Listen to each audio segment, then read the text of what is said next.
Avec les fêtes de fin d'année qui approchent, on avait envie sur cette antenne de vous faire plaisir en vous parlant de beaux jeux, de gros jeux, mais pas que. Avec une maison d'édition basée dans le sud, il s'agit de Edge et on va en parler avec le directeur éditorial et le général manager de Edge, Stéphane Bogart. Bonjour. Bonjour. Alors j'ai envie de vous poser une toute première question. J'ai envie d'en savoir un peu plus sur Edge. Est-ce que vous pouvez nous présenter cette maison d'édition? Alors, c'est une maison d'édition qui existe depuis plusieurs années, qui est maintenant connue sous le nom de Edge, mais qui en fait n'est autre que la société Ubique. Ubique est le nom de la société et Edge, c'est notre marque commerciale. Ça date depuis avant l'an 2, ouais, après l'an 2000, on va dire, parce que c'est une société qui a été créée après des choix du dirigeant de proposer non plus que de l'importation de jeux en anglais sur le territoire national, mais de proposer les versions françaises des jeux en importation. Et un des premiers jeux qui a été développé, c'est Citadel en français directement, qui est un must connu dans le monde entier. Et puis au nom de tous les joueurs qui ont joué, on va citer aussi Munchkin, qui est un très très vieux jeu sur lequel on a travaillé. Vous êtes connu dans le milieu du jeu comme le spécialiste de l'Améritrash, c'est-à-dire ces jeux de plateau avec figurines, systèmes de jeu qui peuvent être simples ou un peu plus compliqués, avec différents niveaux. Mais vous ne faites pas que ces jeux-là, vous faites aussi des jeux à la portée de tous, des petits jeux de dés, des petits jeux de cartes et des jeux de rôle. C'est une volonté d'avoir une palette large de jeux à proposer. Oui et non. Alors, volonté, c'est parce qu'on travaille avec énormément de partenaires à l'étranger qui n'ont pas forcément un catalogue aussi fermé que le nôtre, mais le fait qu'on ait tous ces jeux à disposition, ça nous permet de cibler et de choisir ceux qui nous plaisent. Et puis après, il y en a d'autres qui nous plaisent un peu moins, mais qu'on fait aussi parce qu'on y croit, pas à titre personnel, mais on y croit à titre d'éditeur. Voilà. Après, on a quelques jeux qui se rapprochent du jeu à l'allemande, avec de la réflexion pure et dure, où il n'y a pas véritablement d'intervention du hasard, dans nos gammes comme 2F Spiel. Mais oui, oui, oui. On a un grand échantillon, alors on est de plus en plus connu parce qu'on a des gros jeux, avec des grosses licences qui valent cher, avec beaucoup de figurines, mais c'est vrai qu'on a aussi, de l'autre côté, à l'autre bout du catalogue, on va dire, des jeux plus petits et plus accessibles en termes de budget. Vos jeux vous permettent aussi de faire certaines passerelles avec des licences, comme la Oui, licence Star Wars, comme la licence du Seigneur des Anneaux, Munchkin ou Zombicide, des jeux qui vous permettent de toucher et les jeux de plateau, mais aussi les jeux de cartes. oui. Alors, ben, là c'est pareil, ça vient de partenariats de longue date avec des éditeurs.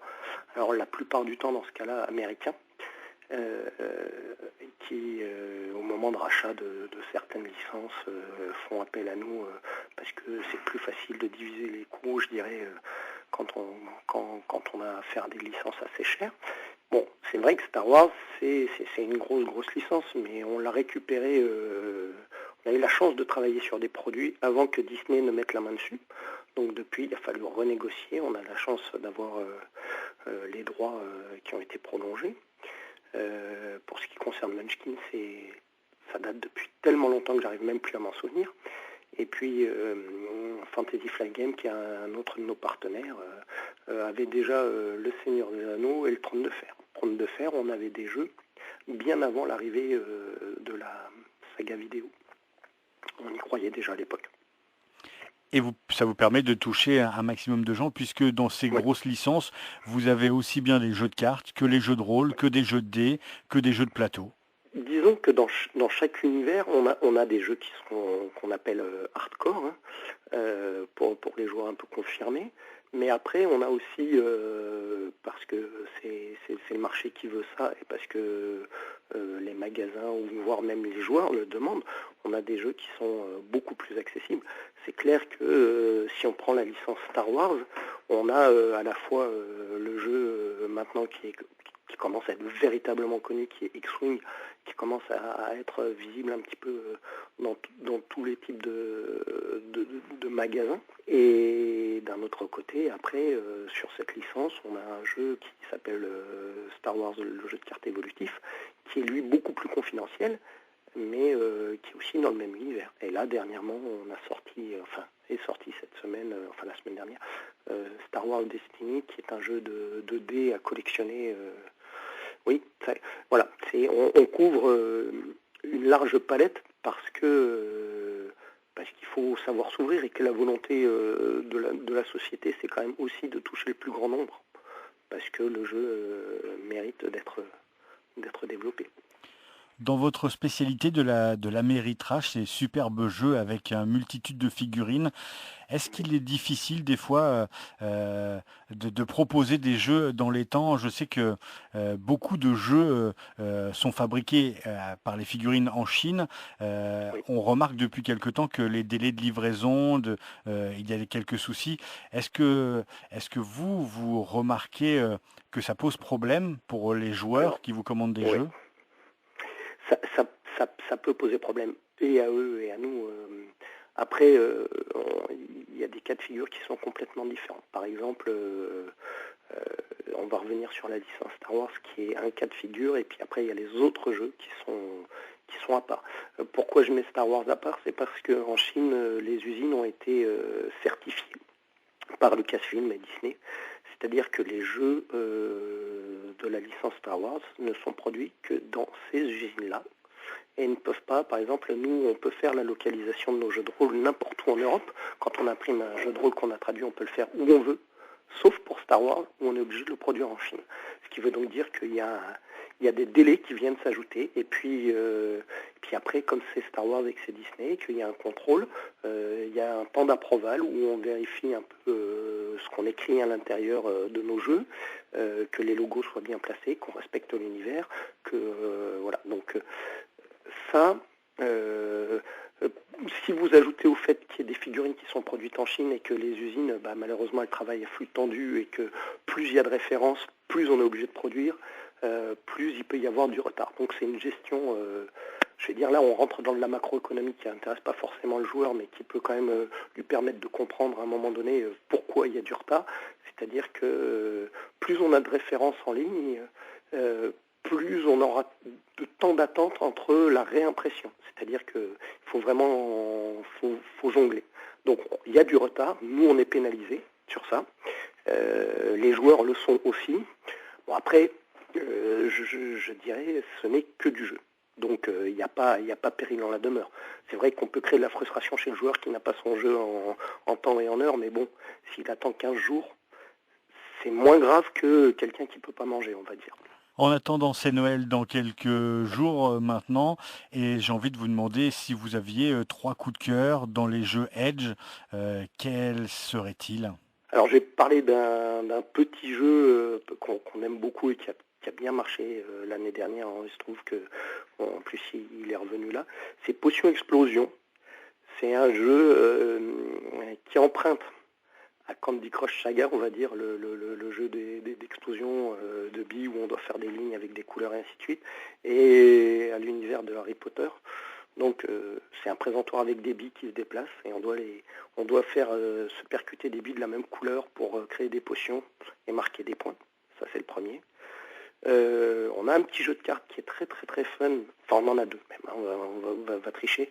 On va dire qu'il y a Dark Tale, qui est un petit jeu de cartes qui permet de raconter des histoires. Sauf que Cendrillon, Blanche-Neige et tous les mythes, le prince, il épouse pas toujours la princesse, et tout se passe pas très bien dans le meilleur des mondes.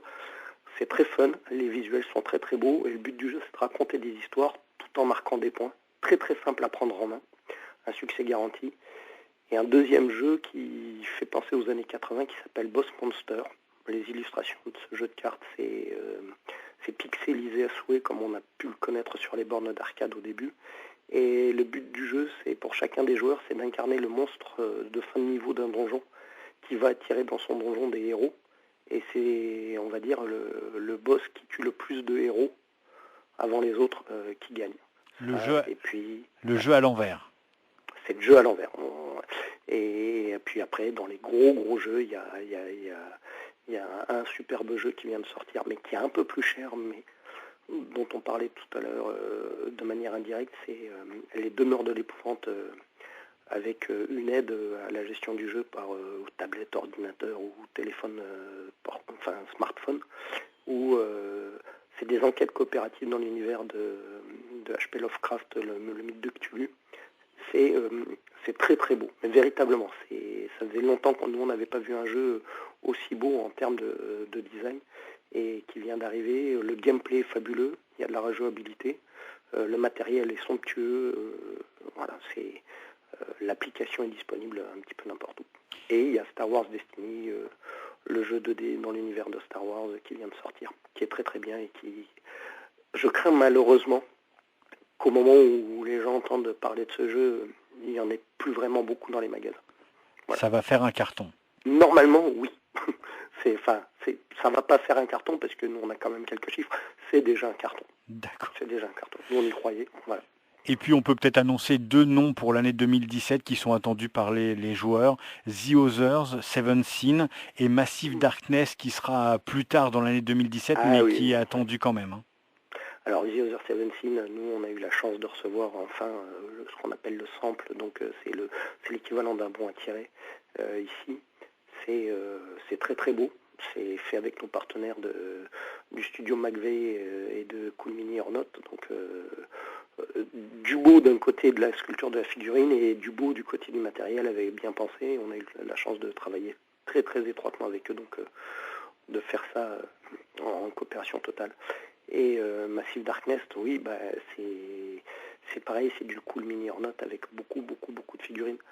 Mais, alors, on ne peut pas véritablement donner le nom de certains jeux, mais dans le catalogue Edge, dans les 2 mois à venir, il va y avoir des noms de jeux qui font référence à des grosses licences auxquelles on ne pense pas forcément en termes de jeux et qui vont normalement faire le buzz, on va dire, en termes de... ça y est, on a commencé à en parler auprès de nos partenaires lors de la convention ASN en Allemagne à la fin de cette année, là, il y a 2 mois. On a du mal à répondre à l'attente, parce que c'est des créations en interne. Voilà. C'est 2 gros jeux, il y a un jeu de figurines, et puis après il y a un jeu de plateau. Ça devrait faire le buzz.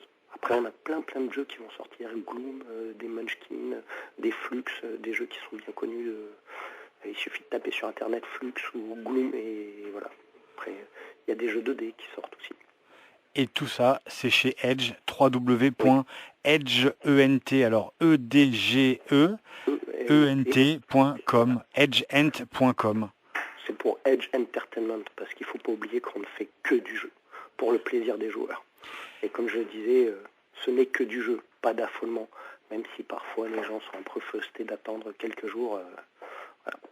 Sinon, il y a plein de jeux de rôle pour patienter. Quand il y a 700 pages de lecture, normalement ça se passe bien. Voilà. Merci Stéphane Bogart. Je rappelle que vous êtes le directeur éditorial et le general manager de chez Edge. Merci et très bonne fête de fin d'année. Merci beaucoup à vous aussi. Au revoir.